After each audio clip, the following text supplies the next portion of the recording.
안녕하십니까, 박종호입니다. 자, 오늘은 달러의 시대는 사라지는가 라는 주제를 가지고 말씀드릴까 합니다. 전 세계적으로 지금 달러의 지각 변동이 일어나고 있습니다. 이 달러의 시세, 달러의 가치를 가름할 수 있는 여러 잣대들이 있습니다. 그 중에 몇 가지 중요 변수들, 정말 결코 변할 것 같지 않았던 변수들이 요즘 줄지어 변화되고 있는데요. 아마 많은 분들, 특히 경제에 관심 많은 분들은 이미 뉴스로 접하셨을 겁니다. 미국의 국가 신용 등급이 108년 만에 떨어졌습니다. 무디스라는 가장 보수적인 국가 신용 등급을 평가하는 성향을 가진 신용평가 회사마저도 미국의 신용 등급을 평가 절하한 것입니다. 그 이유는 미국의 국가 부채가 너무 많고 앞으로도 당분간 이것이 개선될 여지가 없다라는 판단이 가장 컸다라고 명시되어 있습니다. 자, 그래서 108년 만에 미국의 국가 신용 등급을 낮췄다는 것은 역시 달러에 대한 안전성, 달러에 대한 가치에 대해서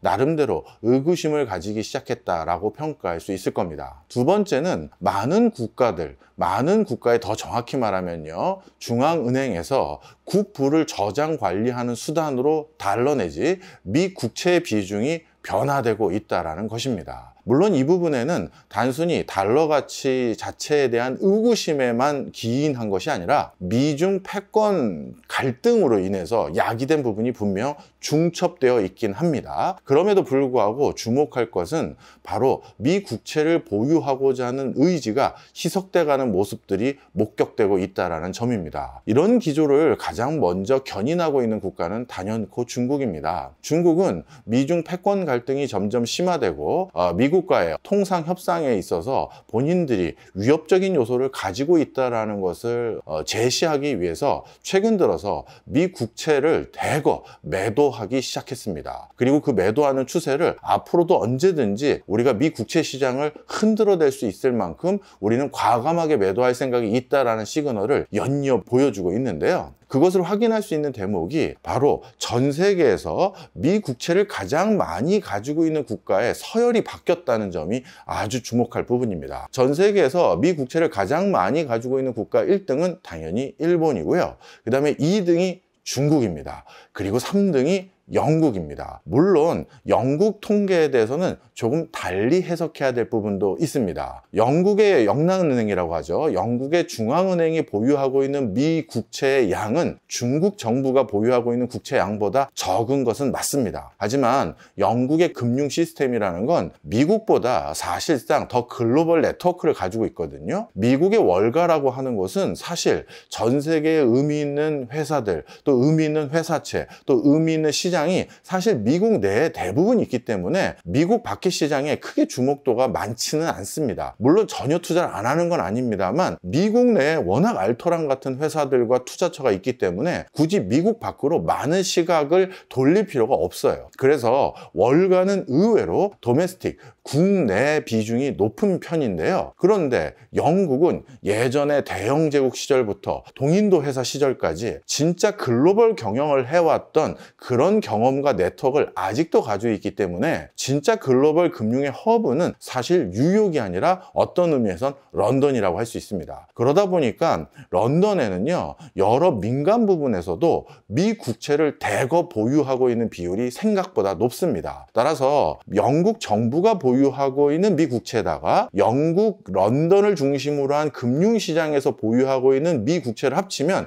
원래부터도 중국보다 영국이 가지고 있는 미 국채 비중이 높다, 이렇게 설명하는 학자들도 있긴 합니다만, 그래도 오늘 지금 제가 설명하는 기준점은 정부와 중앙은행들이 가지고 있는 미 국채의 순위를 따졌을 때 중국 다음이 영국인 게 맞습니다. 자, 그런데 최근 이 순위가 바뀌었습니다. 전 세계에서 미 국채를 가장 많이 가지고 있는 나라 일본, 그 다음이 영국이 됐고 세 번째가 중국이 돼버렸습니다. 그것은 왜 그렇다? 바로 중국이 더 이상 미국과 우리가 금융 시스템뿐만 아니라 여러 가지 경제적인 관계에 있어서 우리는 선을 긋겠습니다 라고 하면서 미 국채를 대거 매도하기 시작했고요. 달러 의존적인 경제 생태계에서 벗어나기 위한 시도를 계속하고 있기 때문입니다. 그리고 만약에 트럼프와의 통상 협상이 원활하게 진행되지 않을 경우 미 국채를 대거 한순간에 매도해서 미 국채 가격을 대거 떨어뜨릴 수가 있고요. 그렇게 되면 미 국채의 금리는 치솟을 수 있습니다. 그렇게 해서 미국의 여러 시장 금리에 악영향을 미쳐서 미국 시장에 엄청난 부담을 줄 수도 있다라는 그런 암묵적인 위협을 하는 수단으로도 지금 삼을 예정으로 보여집니다. 이런 것들이 앞으로도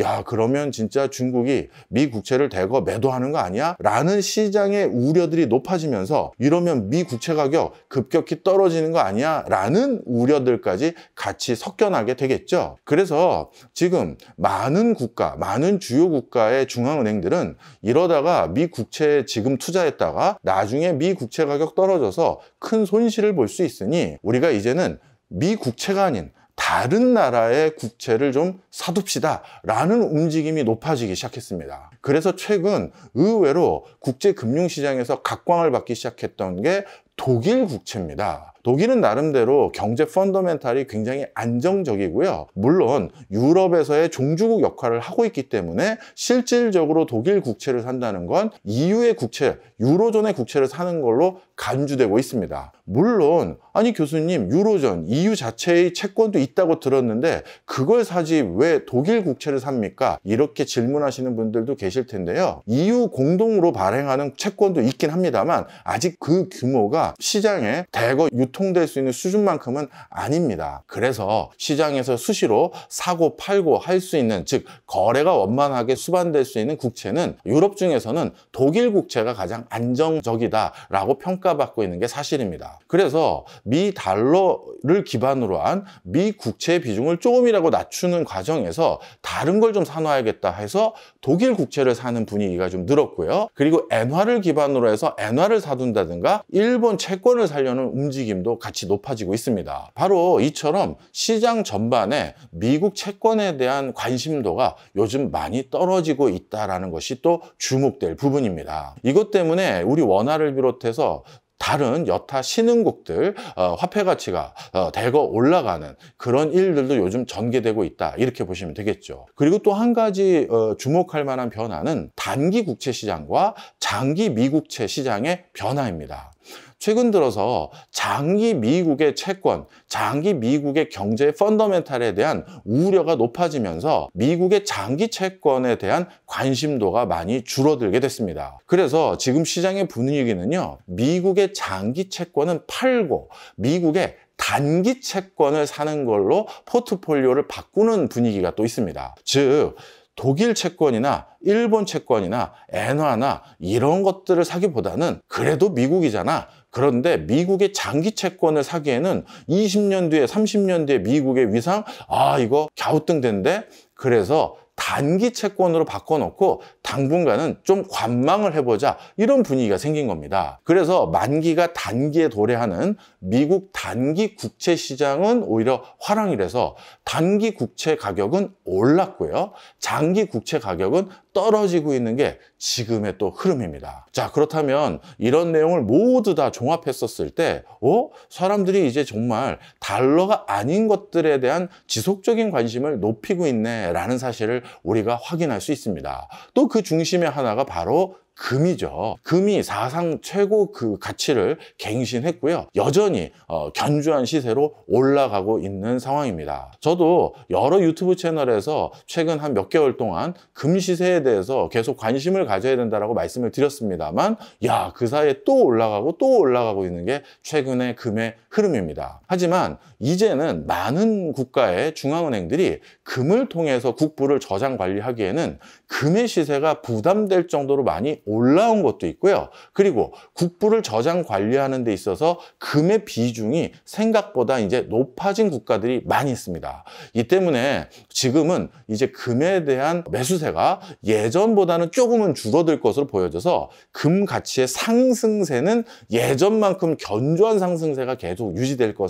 같지는 않습니다. 그렇다고 떨어진다는 얘기는 아니고요. 상승 추세는 조금 완만해질 것이다 라고 전망이 되는 대신, 아까 말씀드린 것처럼 기타 국가의 채권들, 그리고 기타 국가의 화폐 가치, 이런 것들에 대한 관심도가 높아지고 있는 상황이다, 이렇게 보시면 되겠습니다. 자, 그러면 지금까지 말씀드린 건 작금의 달러 가치에 큰 변화가 일어나고 있다는 걸 쭉 설명드렸는데요. 그럼 진짜 미국 달러의 시대는 완전히 저문 겁니까? 라고 물어보신다면 아직은 그렇게 단정할 수는 절대 없습니다. 최근 들어서 당연히 미국의 달러 가치 그리고 미 국채에 대한 가치는 희석되는 기간이 적지 않게 유지될 것으로 보여집니다. 하지만 그것이 미국의 달러의 시대가 저물었다라고 말하기에는 좀 머쓱한 부분이요. 지금 다른 대체 시장의 화폐 가치가 미국 달러를 대체할 만한 그런 곳이 전혀 없습니다.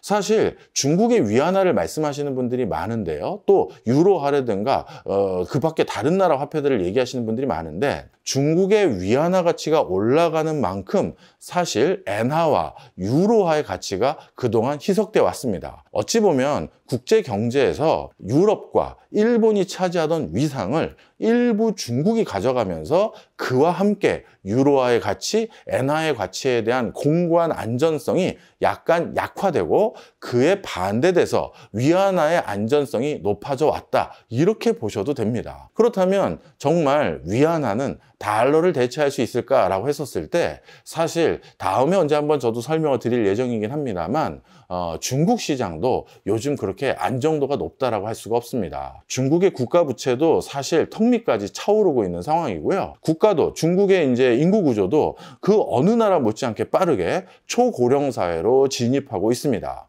이 때문에 중국 정부가 앞으로 지출해야 될 재정 지출도 눈덩이처럼 불어날 가능성이 많습니다.